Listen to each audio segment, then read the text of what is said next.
Alfousseyni Diatta, secrétaire général du SN Resam,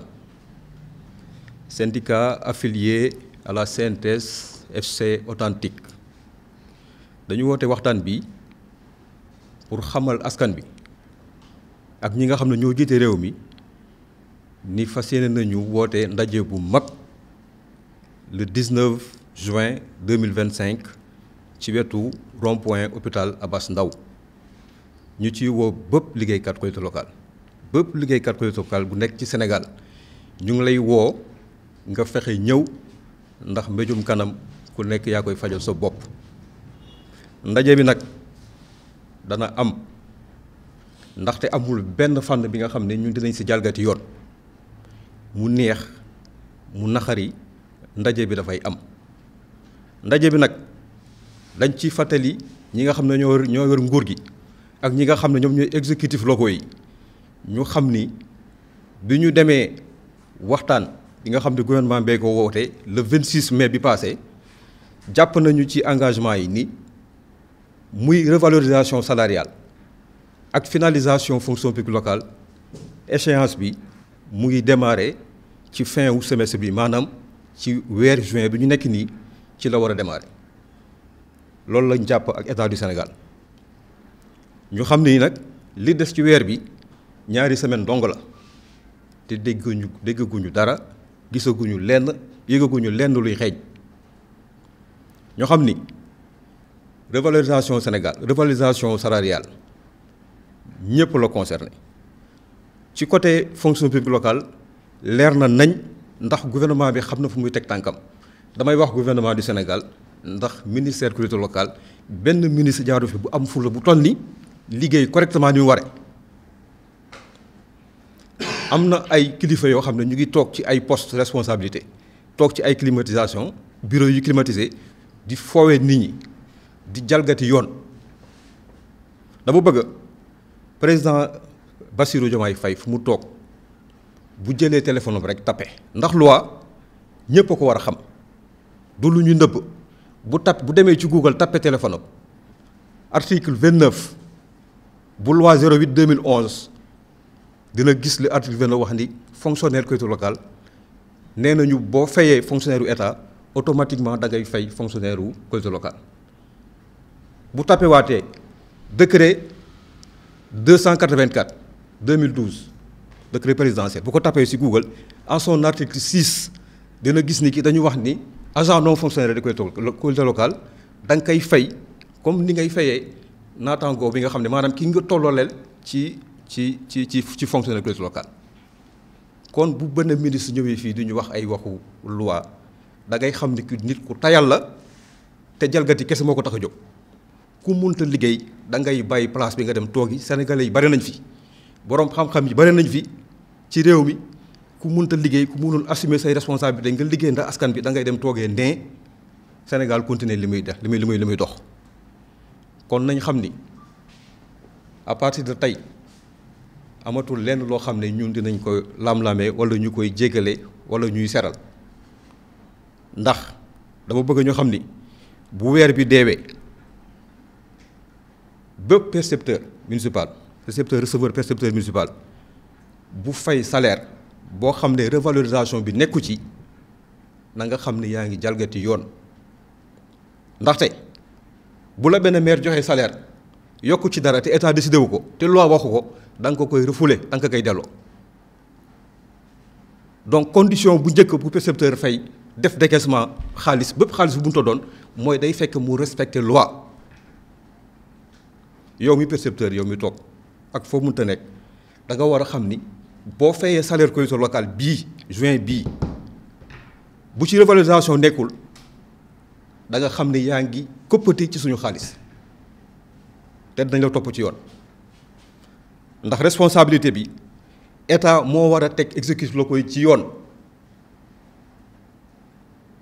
dañu bëgg ñu xam ndax ci état lañ nekk wala dañu nekk ci semblant wu état wala dañuy fooye suñu xel mbir yi ñuy wax nag ay ñun def na lu ñu war nag maire yee ci des loolu waxul kasaw la du wax bu taxaw wax ku daanu saret la état moo yor réforme yi mooy fexe ba ku nekk appliquer yoon ku nekk appliquer loi bi ku nekk respecté ko bu amee nag ay frange population bi wala ay liggéeykat wala ay nit yoo xam ne dañu yor nombre tànk ci réew mi ñu jalgati yoon yoon dafa war a tegu seen kaw kon nag ma banguwaat ko ba percepteur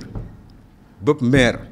bu fay salaire juin bii te boole woo si revalorisation salariale bi xamal ni koppati nga suñu xaalis te dinañ la topp ci yoon dinañ la poursuivre dinañ déposer plainte contre yow personnellement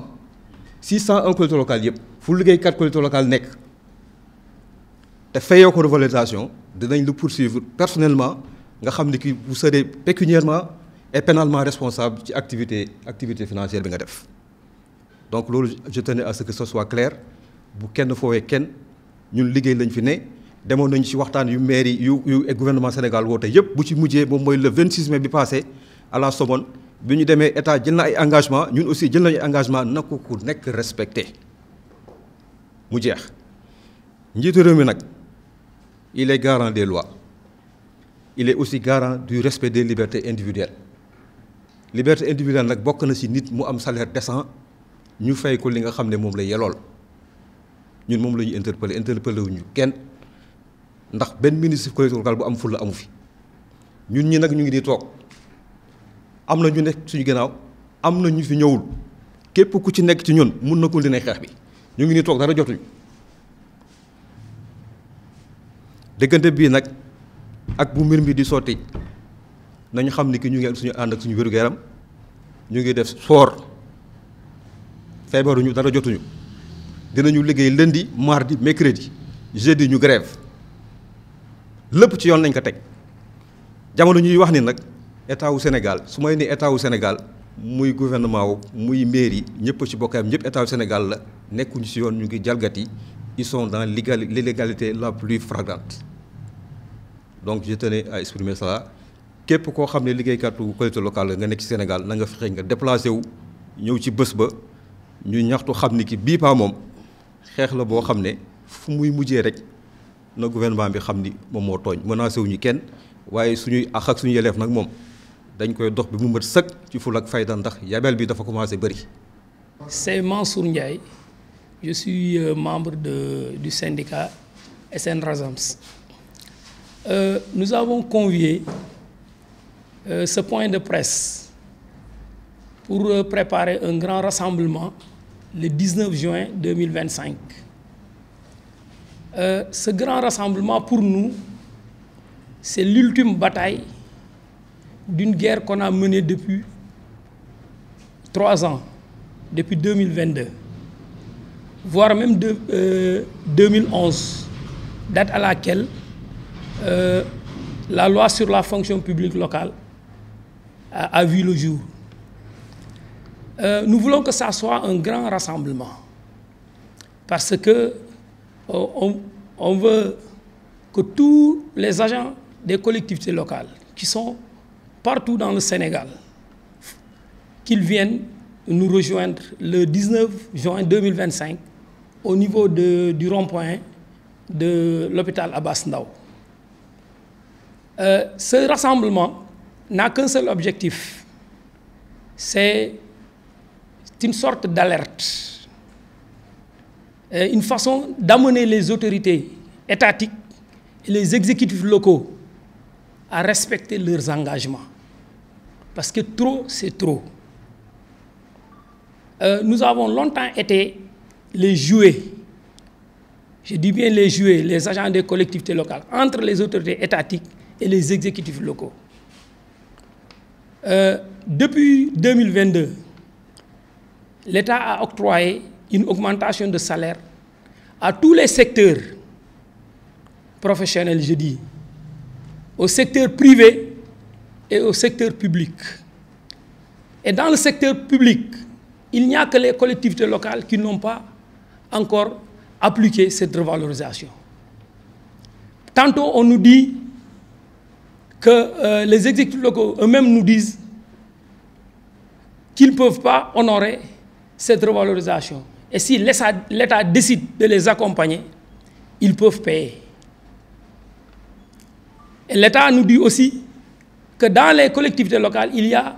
des recrutements politique qu'aucun État ne peut honorer. Dieu a fait qu'on est en train de discuter jusqu'à récemment où l'État a pris l'engagement d'accompagner les collectivités qui ne peuvent pas payer cette revalorisation. Donc, l'État a décidé, et même il a même fait des actes qui montrent qu'il est dans la disposition vraiment d'accompagner ces exécutifs locaux. Mais c'est maintenant le tour des exécutifs locaux de nous dire, tout simple, de traîner les pieds. Et ça, on ne peut plus l'accepter. Ce rassemblement, c'est juste pour amener ces exécutifs locaux et les États, et les autorités étatiques à respecter leurs engagements. Récemment, la rencontre qui a existé entre l'État et les organisations professionnelles, c'était pour déterminer un agenda. Parce que aussi bien l'État a pris des engagements que les organisations professionnelles aussi ont pris des engagements. Mais vous savez, toujours quand il y a des engagements, il faut élaborer un calendrier, un agenda de faisabilité. Parce qu'il y a des engagements qui peuvent être réalisés dans un délai ou dans un court terme, et l'autre ainsi de suite. Et la revalorisation, parmi les engagements, compris les exécutifs locaux et les autorités étatiques, il n'y a que deux grands engagements, c'est-à-dire la mise en place de la fonction publique locale et le paiement des revalorisations. Pour la fonction publique locale, ça c'est une affaire purement étatique parce que l'État a mis en place une structure, un centre national pour conduire cette réforme. Donc, le centre est en train de dérouler. Il a fait un agenda. Il est en train de collaborer avec les exécutifs et ils sont en train tout bonnement de faire leur marche pour atteindre leurs objectifs. Mais pour ce qui est de la revalorisation, ils nous ont dit, l'engagement qu'ils ont pris en dernier lieu, c'est que mon secrétaire général a dit tout à l'heure, ils ont pris l'engagement de l'appliquer dans le premier semestre de l'année 2025. Et vous savez, on est dans le dernier semestre, il ne reste que 2 semaines. Les échos qu'on a ne sont pas favorables. Et on n'a vu aucune volonté pour aller vers l'application de ce. C'est pourquoi on a voulu appeler à ce rassemblement pour que il concerne d'une part les agents des collectifs locaux, mais en réalité, l'affaire concerne tout le peuple sénégalais. Parce que nous ne voulons pas que demain, si les États civils reprennent ce qu'ils faisaient il y a 3 ans, les gens se mettent à crier de gauche à droite. On va chercher les responsables. Parce que c'est tout le peuple qui est concerné. Vous savez, cette revalorisation est issue d'une étude des experts. Ce sont des experts qui sont restés sur table et ils l'ont bien étudié avant que l'État ne l'autorise.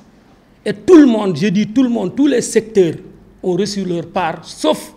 les agents des collectivités locales. Ce rassemblement, c'est ce à quoi ça appelle. On demande à tout le monde le 19 juin 2025 que tout le monde nous rejoigne au niveau du rond-point de l'hôpital Abass Ndao. C'est ça l'objectif de ce point de presse.